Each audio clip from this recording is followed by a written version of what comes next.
I remember VE Day 1945 very clearly. The first thing I remember on that day was church bells ringing throughout the town. My hometown was Retford in North Nottinghamshire. And church bells weren't allowed to ring during the war. They were reserved to be rung in the event of a German invasion.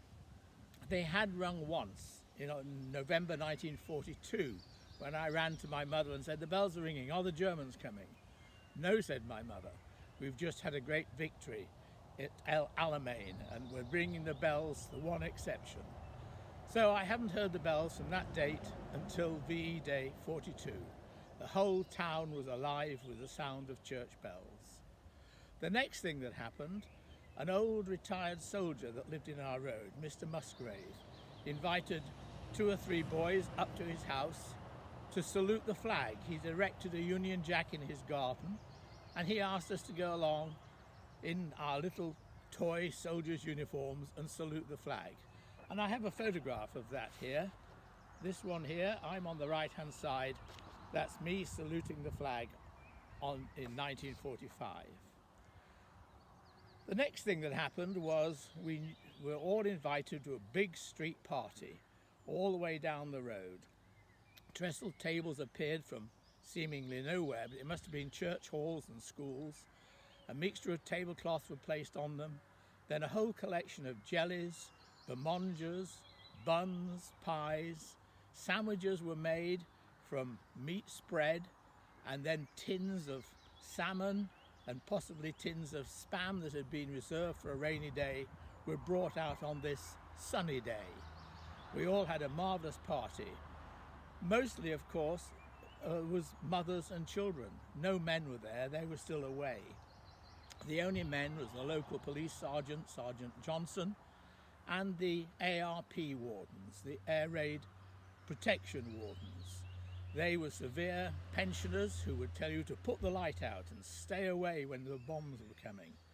They were not so severe now, they were smiling. Their hats were off, tin hats were off. They no longer carried their gas masks. And the stirrup pumps that they always carried with them, little tiny stirrup pumps to put out big fires, had disappeared, later to appear in greenhouses throughout the county. Well, that's my remembrance of VE Day 1945. But I would just say one thing. Although we were all happy, our fathers weren't there. Most of them were away in the services. Some fathers were dead. And it was very hard for those women whose husbands had died and those children whose fathers were no longer with us to celebrate with the rest of us. There were also those who had menfolk in the Far East, in Burma, still fighting the Japanese. They were not to finish their fighting for another 3 months. But on that day, we knew we were free from bombs. We had won the war in Germany and peace was on the horizon. I was 7 years old when VE Day happened, and because my dad was a sailor, I lived in Portsmouth, which was the premier naval port and dockyard. This meant that from 1944 to 1940 to 1945, we spent many nights in the air raid shelter that had been built at the bottom of our garden, because the dockyard was a prime bombing site for the German planes. In fact, not a single bomb landed inside the dockyard wall, but the town took one hell of a pasting. So the fact that we wouldn't hear the air raid siren anymore came as a big relief to us all. Immediately the bombing had stopped, the ladies of the neighbourhood started to organise a street party, which duly happened, and all us kids were sat at a long table in the street and fed like we'd never been fed before. Where the food came from, nobody was going to ask, especially when you had a mouthful of cake. But the bun fight was not the end of the celebration. That evening, a bonfire was put together at the end of the street with material gathered by us kids from the dumps.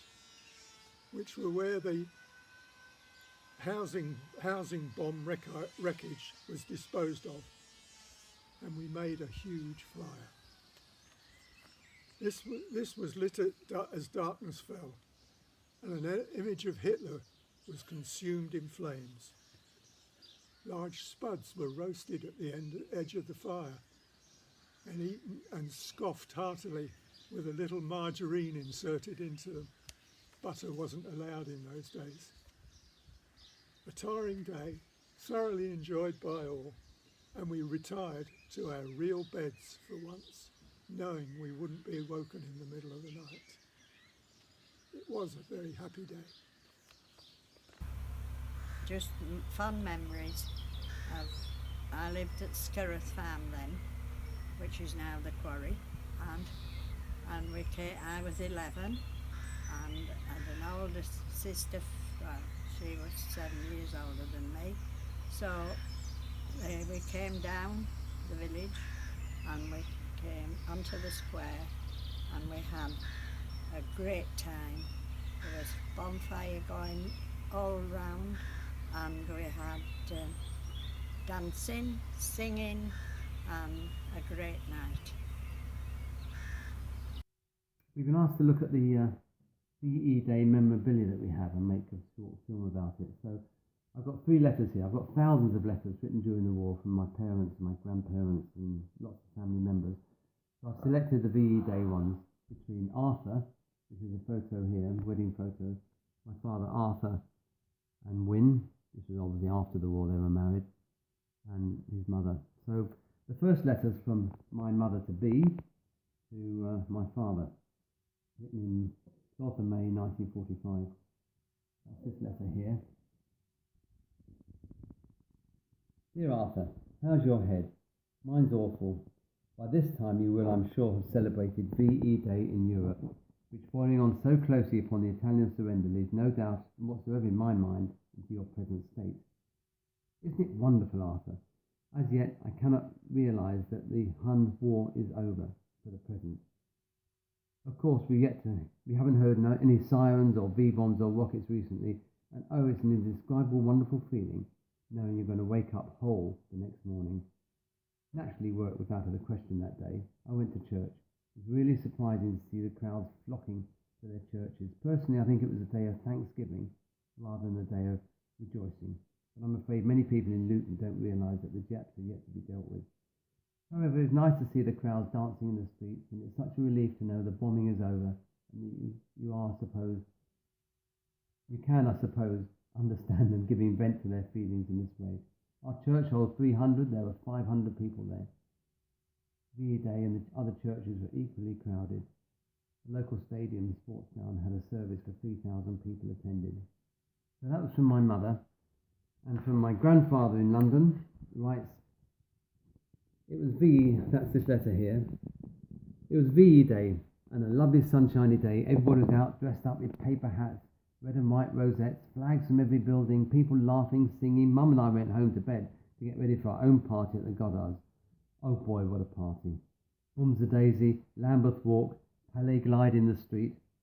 The Abbots and Rosie were there, and we really let ourselves go. Your mum was the life and soul of the party, just as though a ton weight had been falling off her shoulders. To think the war is over, she kept saying. If only Arthur was here. You wait till my boy comes home. We're continuing the party tonight. About our little neighbourhood, bonfires in the streets. Beckway Road had a beauty, St Olaf's Walk had one. Tennis club, red and white everywhere. Pianos were brought out, accordions and jazz bands sprung up from nowhere. It was a very warm night, and the curbs were lined with people sitting watching the dancing in the road. Wires were strung out from houses to light up the place. I cannot describe the scenes, but VE Day seemed to be one big colossal party. All the house parties were coming out in the street, making one party in the whole length of the street. It was 3 a.m. when we got home. So that's the British view of it.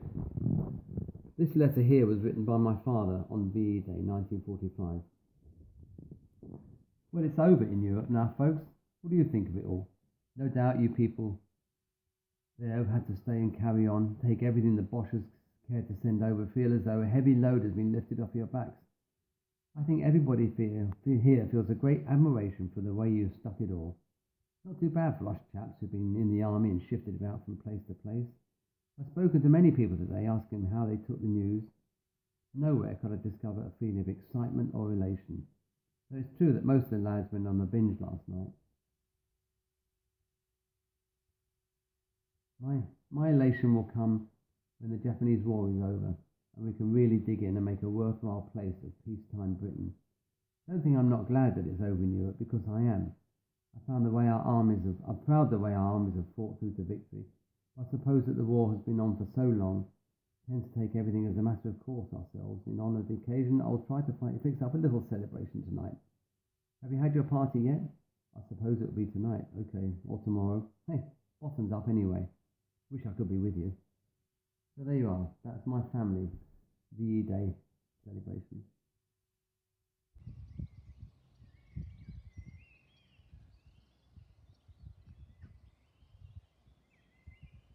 This is Robert Smith.